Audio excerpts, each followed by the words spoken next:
కొంతమంది వ్యక్తులకు చెప్తున్నాను. ఫస్ట్ ఆఫ్ ఆల్ అసలు టీఆర్ఎస్ పార్టీ ఏడుంది, భూస్థాపితం అయిపోయింది టీఆర్ఎస్ పార్టీ. రేపు పెద్ద ఎత్తున సభ రేపు ఒక దిక్కు దేశంలో ఉగ్రదాడి అయ్యింది, ఒక దిక్కు దేశంలో ఉగ్రదాడి అయ్యి అమాయక ప్రజలను మతం పేరు మీద చంపితే కనీసం దాని గురించి ఒక ప్రతిపక్ష నాయకుడుగా స్పందించలే. ఇప్పటికీ ఫామ్ హౌస్ లోనే ఉన్నాడు. ఆయన ఏం నాయకుడు? దేశంలో ఇంత పెద్ద ఉగ్రదాడి అయితేనే స్పందించని వ్యక్తి రేపు మన తెలంగాణ బిడ్డల కోసం ఏం మాట్లాడతాడు? తెలంగాణకు ఏం న్యాయం చేస్తాడు? కేవలం ఒక ఎజెండా, తెలంగాణ రాష్ట్రం కావాలి, నేను ముఖ్యమంత్రిని కావాలని చెప్పి ఆ రోజు ఉద్యమం చేసి తెలంగాణ రాష్ట్రం వచ్చిన తర్వాత కేవలం ఫామ్ హౌస్కి పరిమితమయ్యి కొడుకు చేతిలో బిడ్డ చేతిలో రాష్ట్రాన్ని పెట్టి ఈరోజు అల్లకల్లోలం చేసిండు రాష్ట్రాన్ని. ఈ రోజు ఆయన వచ్చి ఏం మాట్లాడతాడు? భూస్థాపితం అయిపోయింది ఆ పార్టీ. కానీ ప్రభుత్వ వ్యతిరేక విధానాల మీద పోరాడే సమయంలో ఎక్కువ శాతం బీఆర్ఎస్ఏ పోరాడుతున్నట్టుగా మనం కనిపిస్తుంది కదా, మరి బీజేపీ ఎక్కడ కనిపిస్తుంది? హైడ్రా విషయంలో కావచ్చు, మూసీ ప్రక్షాళనలో కావచ్చు, లేదంటే లగచర్ల ఇష్యూలో కావచ్చు, లేదంటే గ్రూప్ 2 ఇష్యూలో కావచ్చు, ఇలా అనేకమైన ఇష్యూస్లో బీఆర్ఎస్ఏ లీడ్ తీసుకున్న తప్ప బీజేపీ ఎక్కడ కనిపిస్తుంది? బీఆర్ఎస్ పార్టీ అధికారంలో ఉన్నప్పుడు కాంగ్రెస్ పార్టీ నోవేర్, అసలు కాంగ్రెస్ నాయకులే లేనప్పుడు కూడా మన రాష్ట్రంలో ప్రతి ఒక్క అంశం పైన స్పందించింది బీజేపీ పార్టీ. బీజేపీ కార్యకర్తలు జైలు పాలయ్యిండ్రు, కేసులు ఉన్నాయి, ఇప్పటికీ ఉన్నాయి, వాళ్ళకి కోట్ల చుట్టూ తిరుగుతున్నారు.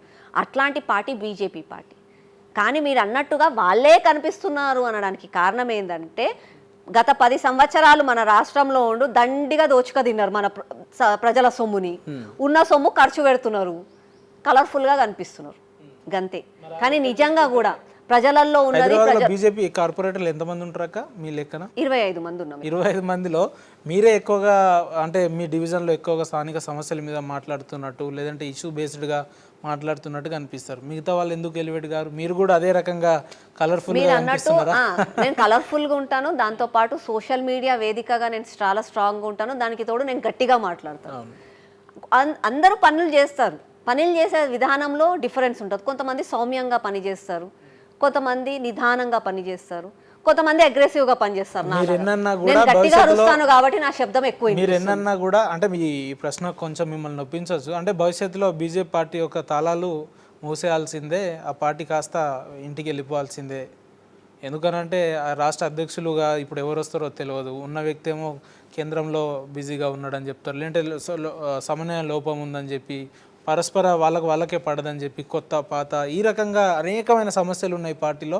వీళ్ళు భవిష్యత్తుని ఎట్లా డిజైన్ చేస్తారు అనేది ఒక ప్రశ్నార్థకంగా మారింది. ఇప్పుడు బీఆర్ఎస్ పార్టీ వాళ్ళు, కాంగ్రెస్ పార్టీ వాళ్ళు, ఎంఐఎం పార్టీ వాళ్ళు ఇట్లా అంటారు, వీళ్ళు రాష్ట్ర అధ్యక్షునే ఎంచుకోలేకపోతున్నామంటే దానికి కారణం ఏంది అని అంటే, మా పార్టీలో ఎంతమంది సభ్యత్వం ఉన్నారు, వాళ్ళ పార్టీలో ఎంతమంది అండి? మహా అంటే 4. బీఆర్ఎస్లో ఎవరినైనా ఎంచుకోవాలి అని అంటే కేసీఆర్, కేటీఆర్, కవిత, హరీష్ రావు, ఆ 4. కాంగ్రెస్లో ఎవరినైనా ఎంచుకోవాలి అంటే సోనియా గాంధీ, రాహుల్ గాంధీ, ప్రియాంక గాంధీ, గంతే. ఈ 3-4 ఉంటారు కాబట్టి తొందరగా ఎంచుకుంటారు, తొందరగా పని అవుతుంది. మాలో అలా కాదు. బూత్ స్థాయి కార్యకర్త నుంచి ప్రతి ఒక్క రాష్ట్రంలో, ప్రతి ఒక్క మండలంలో బూత్ స్థాయి కార్యకర్త నుంచి వాళ్ళు ఎంచుకున్న తర్వాత మండల స్థాయి అధ్యక్షుడు అవుతారు. వాళ్ళు మండల స్థాయి అధ్యక్షులు అందరూ కలిసి కూర్చొని ఓటేసి వాళ్ళు మొత్తము డిసిషన్స్ అన్నీ తీసుకున్న తర్వాత, సంస్థాగతంగా నిర్ణయాలు తీసుకున్న తర్వాత జిల్లా అధ్యక్షుడిని ఎంచుకుంటారు. జిల్లా అధ్యక్షులు, ఆఫీస్ బేరర్లు అందరూ కూడా వాళ్ళందరూ కూర్చొని మాట్లాడుకొని వివిధ క్షేత్రాలు, ఆర్ఎస్ఎస్, విహెచ్పి, మాతృశ్రీ అన్ని క్షేత్రాల వాళ్ళతో కూర్చొని మాట్లాడుకొని రాష్ట్రానికి ఎవరైతే మంచిది, ప్రజలకు ఎవరైతే మంచిది, మన పార్టీకి ఎవరైతే మంచిది అని చెప్పి నిర్ణయాలు తీసుకున్న తర్వాత, సంస్థాగతంగా కలిసిమెలిసి ఒకే స్థాయిలో నిర్ణయాలు తీసుకున్న తర్వాత రాష్ట్ర అధ్యక్షులు అవుతారు. కాబట్టి డిలే అవుతుంది. దానికి కారణం అది. సో మీ ఉద్దేశంలో ఎవరు రాష్ట్ర అధ్యక్షులుగా అయ్యే అవకాశాలు ఎక్కువ ఉన్నాయంటారు? మీరు ఎవరిని ప్రపోజ్ చేస్తారు? మా పార్టీలో ఒక కార్యకర్తగా చెప్తున్నాను, రేపు అధ్యక్ష పదవి ఎవరిది క్లారిటీ ఎవ్వరికీ ఉండదు. ఈ కుర్చీ ఎవరిది క్లారిటీ ఉండదు. ఈ రోజు నేను ఇక్కడ కార్పొరేటర్, రేపు నాకు ఈ కుర్చీ నాదే అనడానికి నాకు ఉండదు. ఎవరికైనా కావచ్చు. కేవలం నా పని, నా బాధ్యత, పార్టీ పట్ల నా గౌరవం అదే ముందుకు తీసుకెళ్తుంది. అంతేకాని ఇది నీది అని చెప్పుకోవడానికి ఎవరిది ఉండదు. ఈ రోజు చూసుకోండి మా బీజేపీ లీడర్స్లో ఎవరిని మీరు అధ్యక్షుడిగా ప్రపోజ్ చేస్తారు అంటే నేను చెప్తున్నా కదా, మేము ఆ క్లారిటీ మాకు ఉండదు. మా పార్టీలో ప్రతి ఒక్కరూ లీడర్లే. వాజ్పేయి దగ్గర నుంచి ఈ రోజు నరేంద్ర మోదీ, అమిత్ షా, కిషన్ రెడ్డి, బండి సంజయ్ అన్న ఈటల గారి వరకు అందరూ మా పార్టీలో ఉన్న వాళ్ళు లీడర్లే. మా పార్టీ కేవలం ఒక ఫ్యామిలీకి, ఒక కుటుంబానికి చెందినది కాదు. కాంగ్రెస్లో లీడర్లు ఎవరంటే రాహుల్ గాంధీ, సోనియా గాంధీ, ప్రియాంక గాంధీ వీళ్ళే కనిపిస్తారు. ధర్మపురి అరవింద్ గారు కాబోయే రాష్ట్ర నూతన అధ్యక్షుడు అని చెప్పి నాకు వార్తలు వస్తున్నాయి. ఆ వ్యక్తి రాష్ట్ర అధ్యక్షులు అయితే మీకు ఎట్లా ఉంటుంది? పనితీరులో కొంచెం మార్పు ఉంటుంది మాకు, డెఫినెట్గా ఉంటుంది. ఇందాక నేను చెప్పినట్టుగా కిషన్ రెడ్డి గారి లాంటి వాళ్ళు అయితే సౌమ్యంగా నిదానంగా పనులు చేయాలి. పనులు మాత్రం చేయాలి పార్టీకి, కానీ సౌమ్యంగా నిదానంగా చేయాలి. బండి సంజయ్ అన్న గారు లాగా ఉంటే అగ్రెసివ్గా మాస్ లీడర్ లాగా ముందుకెళ్ళాలి. అదే ధర్మపురి అరవింద్ లాగుంటే అతను కూడా అగ్రెసివ్గా, మోడర్న్గా, స్టైలిష్గా ప్రతి ఒక్కరిని విమర్శిస్తూ ప్రతి ఒక్కరి గురించి మాట్లాడుకుంటూ పార్టీని ముందుకు తీసుకెళ్ళాలి. పనితీరులో మార్పు ఉంటుంది కానీ పనిలో మాత్రం మార్పు ఉండదు. పనితీరులో మార్పు కానీ పనిలో అంటే రాష్ట్ర అధ్యక్షులు ఎవరైనా సరే మా కార్యకర్తలు పని చేయాల్సిందే. మీరు అన్నట్టుగా వ్యక్తులలో డిఫరెన్స్ ఉంటే పనితీరులో మార్పు ఉంటుంది. వాళ్ళ స్టైల్ని బట్టి మేము ముందుకెళ్తాం, అంతేగాని పని మాత్రం చేయాల్సింది. సో ఎందుకు బీజేపీ పార్టీ రాష్ట్ర పరిపాలన మీద ఇన్ని రోజులు సైలెంట్గా ఉంది? ఇప్పుడు ఎందుకు రెగ్యులర్గా ప్రోగ్రామ్స్ పేరు మీద లేదంటే మీలాంటి వ్యక్తులు బయటకు వచ్చి ఎందుకు మాట్లాడుతున్నారు అని? రాష్ట్ర ప్రభుత్వము కేసీఆర్ పైన చాలా పోరాడాం. ఈరోజు కాంగ్రెస్ పార్టీ అధికారంలోకి వచ్చింది అని అంటే అందులో మేము చేసిన కష్టం చాలా ఉంది. అది మా బ్యాడ్ లక్, మేము రాలేకపోయినాం. అందులో మా తప్పులు ఉన్నాయి, ఆ తప్పులను మేము నేర్చుకున్నాం, కానీ ఆ బాధ్యత మేము తీసుకుంటాం. అయితే మేము చాలా కష్టపడిన తర్వాత కాంగ్రెస్ పార్టీ అధికారంలోకి వచ్చింది. కొత్త నాయకుడు ముఖ్యమంత్రి అయ్యాడు, ప్రజాపాలన అన్నాడు. కేసీఆర్ చేసిన తప్పులని నేను ప్రక్షాళన చేస్తాను, నేను అన్నీ కూడా మంచి చేస్తాను. సమయం ఇచ్చాము అతనికి సమయం ఇచ్చాం. ఎవరైనా కొత్త నాయకుడు రాగానే బంగారం కాదుగా తెలంగాణ. బంగారు తెలంగాణ కావాలంటే సమయం కావాలి. 100 రోజుల సమయం అడిగిండు ఆయన. సరే 100 రోజులు అన్నాడు, 100 రోజులలో కుదరదు, అది మాకు కూడా తెలుసు. ఆ రోజు ఓటేయక ముందు కూడా ప్రజలకు చెప్పినామైనా తప్పుడు మాటలు చెప్తున్నారు అని అంటే పాపం అమాయక ప్రజలు ఓటేసి 100 రోజులు సమయం ఇచ్చారు. దాని తర్వాత సంవత్సరం అయిపోయింది, ఇప్పుడు కూడా వాళ్ళు మాట్లాడట్లేదు, వాళ్ళు తప్పులు చేస్తున్నారు. ప్రజల పక్షాన మాట్లాడుతున్నారు. ఇదేదో మా కోసం మేము అధికారంలోకి రావాలని మాట్లాడట్లేదు, ప్రజల పక్షాన మేము మాట్లాడుతున్నాం. అధికారం ఉన్నా లేకున్నా ఎప్పుడు కూడా ప్రజల పక్షాననే మాట్లాడతాం. అదే ఇప్పుడు కూడా చేస్తున్నాం. ఒకవేళ ఇచ్చిన హామీల్ని కనుక ఇప్పుడున్న ప్రభుత్వం నెరవేర్చకుంటే భవిష్యత్తులో బీజేపీ పార్టీ తీసుకునే కార్యక్రమాలు కానీ కార్యాచరణలు కానీ ఎలా ఉండబోతుంది? ఏ రకంగా ఏ స్థాయిలో ఉండబోతుంది? అంటే ఇప్పుడు మాటలతోటి చేస్తున్నాం, తర్వాత మా యాక్షన్స్ రూపంలో కూడా మీరు చూస్తారు. అవసరం వస్తే కొట్టడం అట్లాంటివి మా దగ్గర ఉండదు. అసెంబ్లీ ముట్టడిస్తాము, సెక్రటేరియట్ ముట్టడిస్తాము. ఎక్కడ పడితే అక్కడ మినిస్టర్లు వాళ్ళు వీళ్ళు డీజేలు పెట్టుకొని తిరుగుతున్నారు కదా స్టైల్ గా కాన్వాయ్లలో.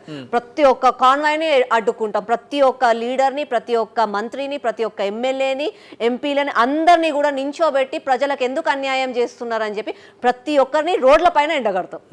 ఎందుకాక ఎవరిని చూసి ఈ రకంగా మీరు మాట్లాడుతున్నారు? అంటే ఆకుల శ్రీవాణి అని అంటే కేవలం ఒక డివిజన్కి కార్పొరేటర్ మాత్రమే. అటువంటి వ్యక్తి ఒక ఉమ్మడి రాష్ట్రంలో పనిచేసిన మాజీ మంత్రి అయినటువంటి సబితా ఇంద్రారెడ్డి గారిని ఈ రకంగా ఇప్పటివరకు విమర్శించిన నాయకురాలు ఎవరు లేరు. అంత వైల్డ్గా ఫైర్గా మాట్లాడి ఆమెను ఈ రకంగా విమర్శించడం అని అంటే మీకంత డేర్నెస్ ఎక్కడిది? ఎవరిని చూసి ఆ రకంగా మాట్లాడతారు మీరు? ఎవరు అంటే చూడడం అని అంటే నా వ్యక్తిత్వం అట్లాంటిది. తప్పుని తప్పుగా అనడం నా ముందు నుంచి నా వ్యక్తిత్వం. అది తెలుపు అంటే తెలుపు, నలుపు అంటే నలుపే. ఈ స్ట్రైట్ ఫార్వర్డ్నెస్ ఉంది కాబట్టే నేను అప్పట్లో కొత్తగా రాజకీయాలలోకి వస్తున్నానంటే మా ఇంట్లో వాళ్ళు, మా ఫ్రెండ్స్ అందరు చెప్పిండ్రు నీకు సూట్ కాదు అని చెప్పిండు. ఇంత స్ట్రైట్ ఫార్వర్డ్గా, ఇంత నిక్కుచీస్గా ఇట్లా మాట్లాడొద్దు, కష్టము అని చెప్పిండు. కానీ అయినా సరే నేను ఉన్నన్ని రోజులు ఇట్లాగే ఉంటా, కానీ నా క్యారెక్టర్ మార్చుకోనని ఆ రోజు ఛాలెంజ్ చేసి చెప్పిన. మీరు ఇందాక అన్నారు ఆకుల శ్రీవాణి కేవలం సరూర్ నగర్ కార్పొరేటర్ మాత్రమే అని అన్నారు. కేవలం కాదు, నేను తెలంగాణ బిడ్డని, మీరు తెలంగాణ బిడ్డని.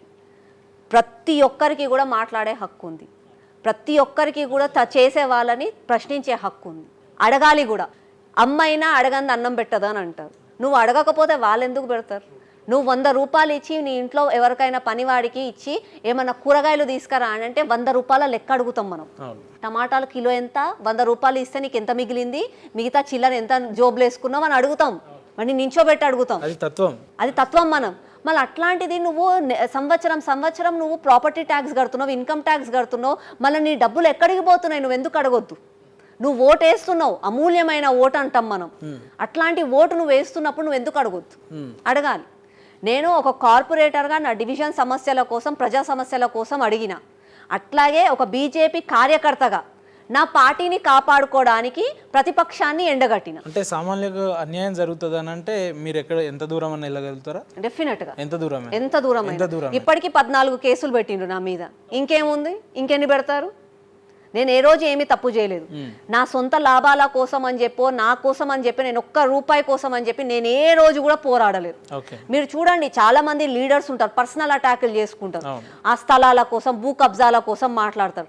నేను ఇంతవరకు మీరు అన్నట్టుగా సబితా ఇంద్రారెడ్డితో పోరాడిన, కేటీఆర్తో పోరాడిన, రేవంత్ రెడ్డి గారితో పోరాడిన, నా డివిజన్ సమస్యల కోసం, నా ప్రజల సమస్యల కోసం, నా తెలంగాణ కోసం, నా దేశం కోసం. నేను ఏ రోజు నా వ్యక్తిత్వం కోసం నేను పోరాడలేదు. నేను పోరాడను కూడా.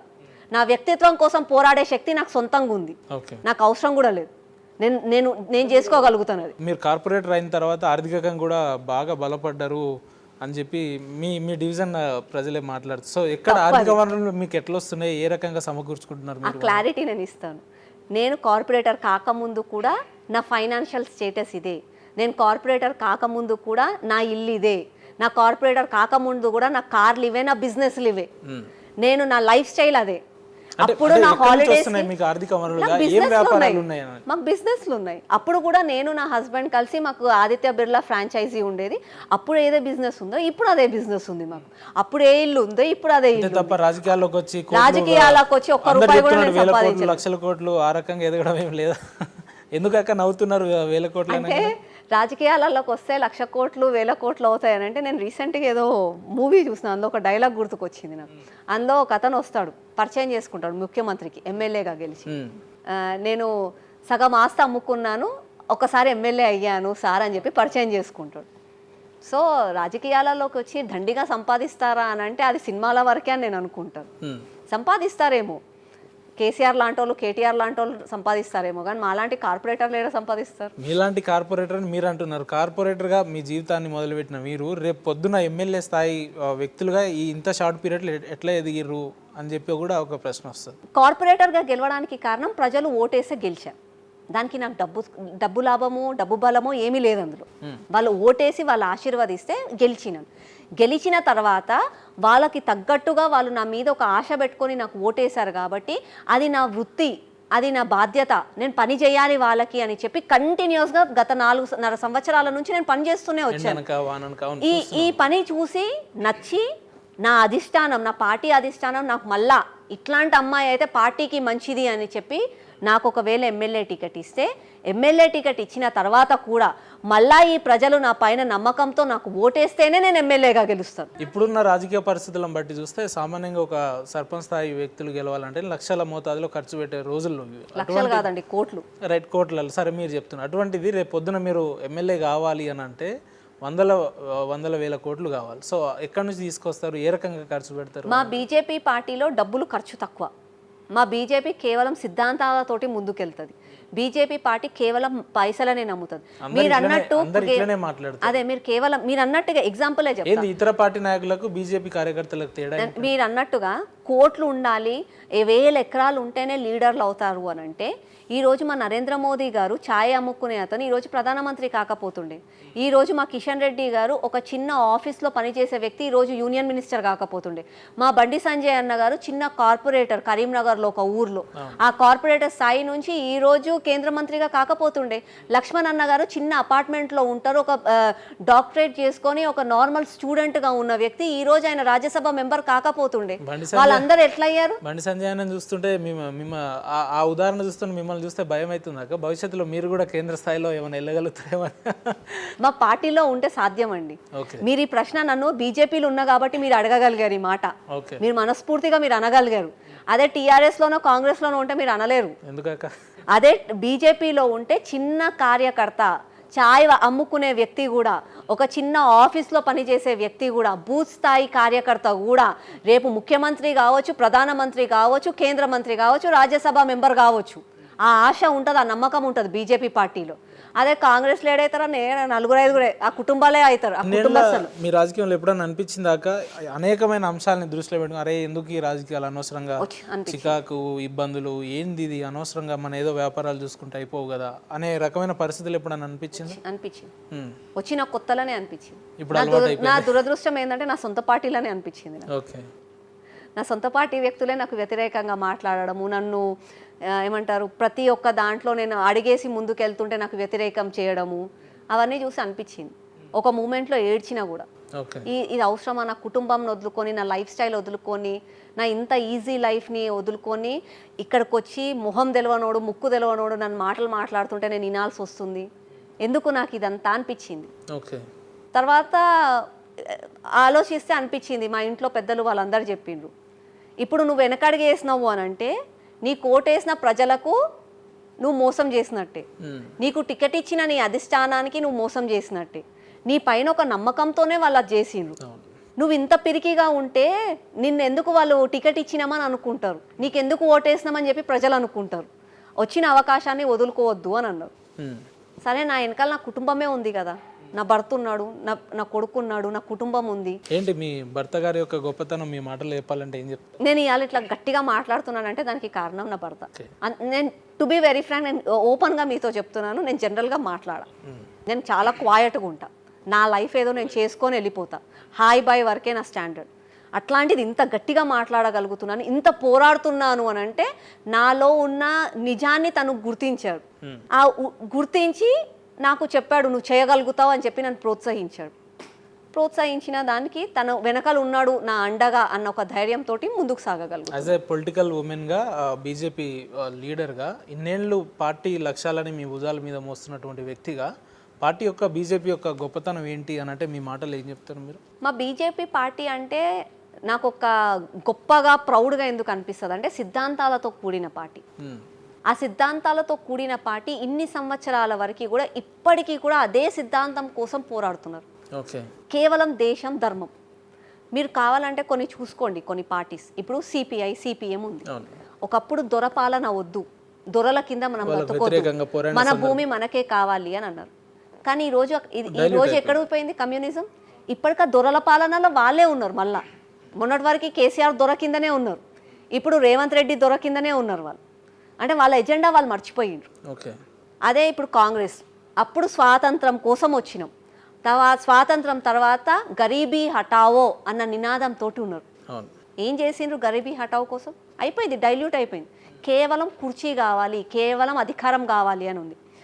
ఆ రోజు నుంచి ఈ రోజు వరకు కూడా మళ్ళీ టీఆర్ఎస్, మన రాష్ట్రంలోనే బీఆర్ఎస్ వచ్చింది, తెలంగాణ కోసం అని వచ్చింది. తెలంగాణ ఉద్యమం, నా తెలంగాణ బిడ్డలు, నా తెలంగాణ రాష్ట్రం అని చెప్పి దేశ్కి నేత అని చెప్పి తెలంగాణను పక్కన పెట్టేసి దేశం కోసం ఉరికి మన తెలంగాణ బిడ్డలనే అన్యాయం చేసిండు. ఈ రోజు ఎక్కడికి పోయిండు? ఫామ్ హౌస్కి వెళ్ళిపోయిండు, అంతరించుకుపోయింది అది కూడా. కానీ ఆ రోజు 1980లో స్థాపించిన వాజ్పేయి గారు స్థాపించిన బీజేపీ పార్టీ ఆ రోజు దేశం ధర్మం ముఖ్యం అని అన్నారు. ఈ రోజుకి కూడా దేశం ధర్మం ముఖ్యం అంటున్నాం. ఈ రోజు కూడా దేశంలో ఉన్న ప్రజల కోసం, దేశంలో ఉన్న ప్రజల సంక్షేమం కోసం, దేశ అభివృద్ధి కోసం, దేశ విశ్వగురువుగా తీసుకుపోవడం కోసం నేను సైతం అని చెప్పి కార్యకర్తలు ముందుకు వస్తున్నారు, ఆ అజెండా కోసం పని చేస్తున్నారు. కాబట్టి నాకు గర్వం. చాలా అద్భుతంగా చెప్పారు అక్క, వెరీ ట్రెమెండస్. చలో థ్యాంక్ యూ అక్క. చివరగా బీజేపీ పార్టీ రాష్ట్రంలో అధికారంలో లేదు, కొంతమంది కార్యకర్తల్ని రాష్ట్ర స్థాయి నాయకురాలుగా వాళ్ళ మనోధైర్యాన్ని నింపాలి వాళ్ళలో అని అంటే మా ఛానల్ తరపున మీరేం సందేశం ఇవ్వదలుచుకున్నారు కార్యకర్తలకి? నేను ఒకటే చెప్తున్నా, మన బీజేపీ పార్టీ తల్లి లాంటి పార్టీ. తల్లికి వ్యతిరేకంగా చేయకండి. తల్లి ఒక రోజు ఒకరికి ఇష్టమైన కూర వండుతుంది, ఒక బిడ్డకు ఒక ఇష్టమైన కూర వండుతుంది. అట్లా అని చెప్పి తల్లి మీకు ఇష్టం లేదు అని కాదు, తల్లికి ప్రతి ఒక్కరిపైన ప్రేమ, ఈ రోజు కాకపోతే రేపైనా ప్రేమ చూపిస్తుంది. కాబట్టి కలిసికట్టుగా ఉందాము. మన ఎజెండా, మన నినాదం ఒకటే, దేశం ధర్మం. దేశం ధర్మం కోసము అందరం ఐకమత్యంతో ఉందాము. రేపు రాష్ట్రంలో అధికారంలోకి వద్దాము. ప్రతి ఒక్కరము దేశంలో కూడా నిజంగా కూడా విశ్వగురువు అనేదో ప్రపంచానికి చూపిద్దాం. మీ నియోజకవర్గంలో మీ అభిమానులు ఆశిస్తున్నట్టు భవిష్యత్తులో ఆకుల శ్రీవాణి అనే వ్యక్తి ఎమ్మెల్యేగా ప్రమాణ స్వీకారం చేయబోతుందా? తెలియదు. నేను ఇందాక చెప్పినట్టు మా బీజేపీ పార్టీలో ఏమవుతుందో ఏమి చెప్పలేదు. నేను మీ ఇంటర్వ్యూకి వస్తున్నా అని చెప్పి కొంతమంది స్థానిక లీడర్లకు ఫోన్ చేస్తే చాలా మంది మరి ఎందుకో ఆ మాట చెప్పారు, అక్కలాంటి వ్యక్తి అసెంబ్లీలో ఉండాలి, దానికోసం మేము పనిచేస్తున్నామని. మీ కార్యకర్తలు చెప్పారు, అభిమానులు చెప్పారు. సో అందుకని అడుగుతున్నారు, వాళ్ళకి ఏం చెప్తారు? ఈ రోజు నేను ఇక్కడ ఉన్నానంటే వాళ్ళందరి ఆశీర్వాదం, వాళ్ళందరి సహాయత. అంటే నేను కార్పొరేటర్గా కాకముందు మీరు నమ్మరు, నన్ను ప్రచారం చేసేటప్పుడు జనరల్గా ఇంటర్వ్యూస్కి వచ్చేవాళ్ళు, మైక్ పెడుతుండే, నేను మాట్లాడలేకపోయేది. ప్లీజ్ మీరు మాట్లాడండి అని చెప్పి పక్కన వాళ్ళకి ఇస్తుండే. ఆ రోజు నేను కార్పొరేటర్ అవుతాను వాళ్ళకి తెలియదు. ఆ రోజు శ్రీవాణి అనే వ్యక్తి ఇంత స్థాయికి ఎదుగుతుందని చెప్పి వాళ్ళకి తెలియదు. కానీ అయినా కూడా ఆ రోజు నుంచి ఈ రోజు వరకు వాళ్ళు నా వెంబడి ఉన్నారు. సో ఐ రియల్లీ అప్రిషియేట్, రియల్గా చెప్పాలంటే అట్లాంటి వాళ్ళకి నా ధన్యవాదాలు. అటువంటి వాళ్ళు ఉన్నందుకే మీరు ఈరోజు చాలా గర్వం అని చెప్పుకోవాలని. చాలా అంటే నేను కార్పొరేటర్గా గెలవక ముందు నా వెంబడి ఉన్నారు. నేను కార్పొరేటర్గా గెలిచి నా పనితీరు చూసి నీలాంటి వాళ్ళు, మీరు అన్నట్టుగా నీలాంటి వాళ్ళు అసెంబ్లీకి వెళ్ళాలి, నీలాంటి వాళ్ళు నీ మాటతోటి నీ వాక్యాచుర్యంతో ప్రతి ఒక్కరికి కూడా మంచిగా చేయాలి అని చెప్పి వాళ్ళు ప్రతి ఒక్కసారి ఎంకరేజ్ చేస్తుంటే ధైర్యం అనిపిస్తుంది. కొంతమంది శత్రువులు ఉంటారు, ఉండరని కాదు. రాముడి లాంటి వ్యక్తినే అన్నారు, నేనెంత. రాముడినే ద్వేషించే వాళ్ళు ఉన్నారు, నేనెంత. కానీ అయినా కూడా వీళ్ళలాంటి ప్రేమించే వ్యక్తులు, వీళ్ళలాంటి ఎంకరేజ్మెంట్ ఇచ్చే వ్యక్తులు, ప్రోత్సహించే వాళ్ళని చూస్తే ధైర్యం వస్తుంది, గట్టిగా మాట్లాడగలుగుతారు. ఇందాక మీతో అన్నట్టు 14 కేసులు ఉన్నాయి కదా, వీళ్ళ వెనకాల ఉన్నారుగా, ఏం కాదు ఇంకో కొన్ని పెట్టుకోండి అని అనిపిస్తుంది.